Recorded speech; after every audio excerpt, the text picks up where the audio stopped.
Chapter 1, The Dream of Freedom. Amara Winters leaned back in the plush leather chair of the private airport lounge, the scent of freshly brewed espresso and polished wood mingling in the air.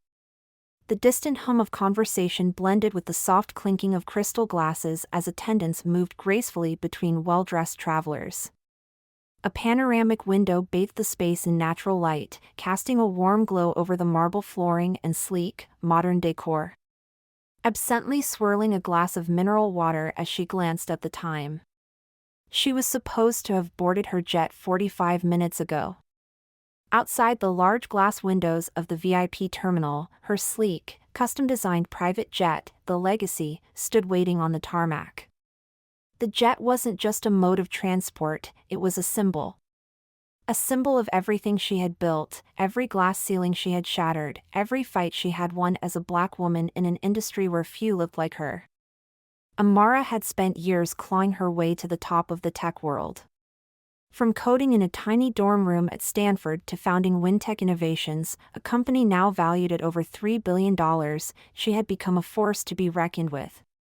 She wasn't just a businesswoman, she was an empire builder. She had earned this jet. And now, for some reason, she was being made to wait. Something was off.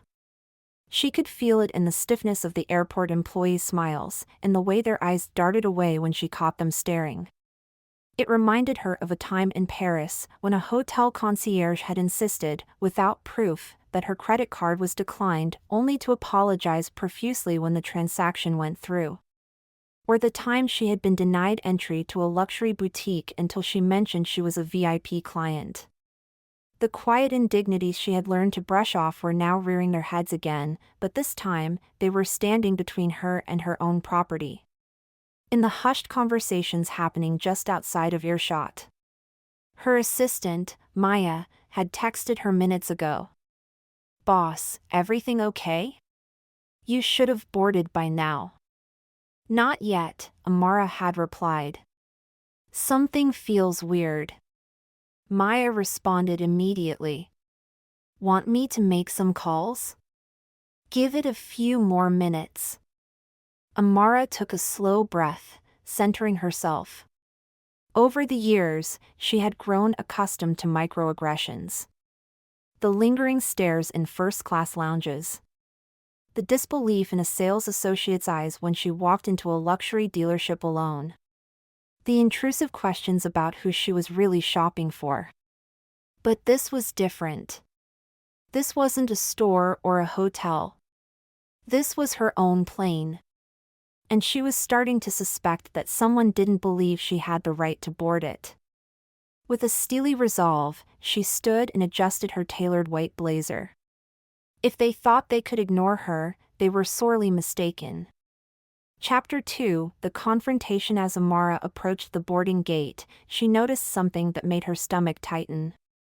A security guard, a tall, burly man in an ill-fitting uniform, stood firmly between her and the stairway leading to her aircraft.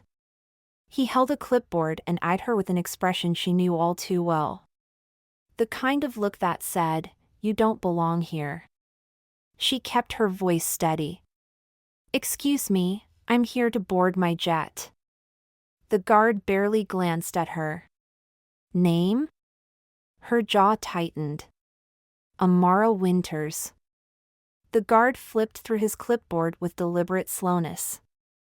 "I don't see your name here." She exhaled through her nose. "That's because I own the jet." That got his attention. His eyes flicked up to her face, registering mild surprise before shifting back to skepticism. "I'm gonna need to check with my supervisor." "No," Amara said, her patience thinning. "You need to step aside and let me board my plane." The guard hesitated. Then, instead of moving, he tilted his head toward a group of uniformed staff standing near the jet's entrance. One of them, a middle-aged white man in a neatly pressed captain's uniform, began walking toward them. As the man approached, Amara recognized him from an email chain.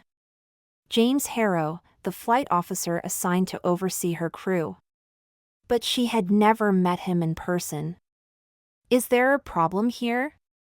Harrow asked, his tone professional but distant. Yes, Amara said firmly. I'm being prevented from boarding my own aircraft. Harrow gave her a scrutinizing look before exchanging a glance with the security guard. Ma'am, I'm afraid there are some issues with your documentation.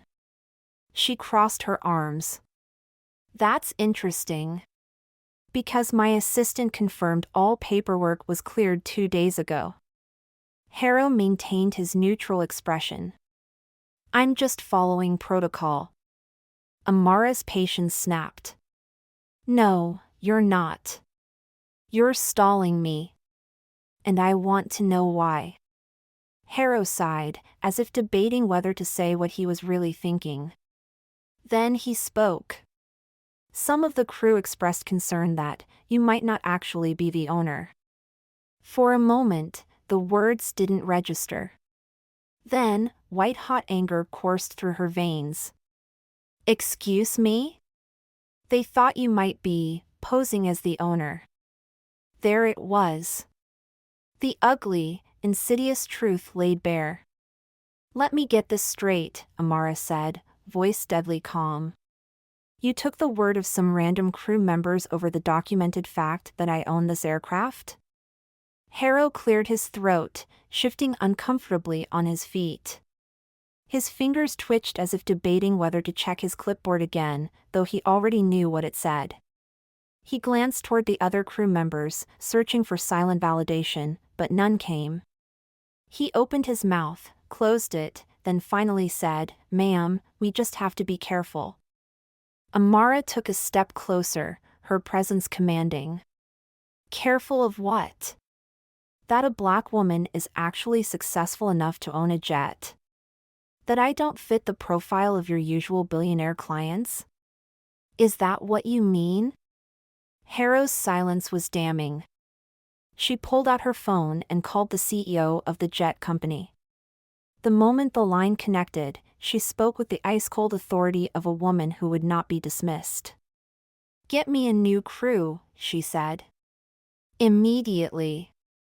Chapter 3, A New Era Begins. Within the hour, Harrow and his entire crew were dismissed. Amara stood by as they walked away, their faces a mixture of shock and regret.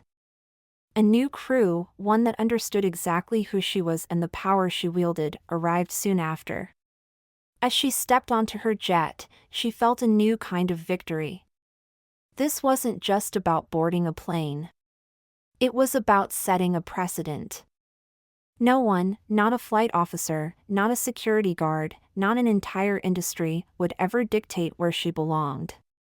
As the Legacy soared into the sky, Amara gazed out of the window at the shrinking landscape below. The world had tried to keep her grounded. But she was unstoppable.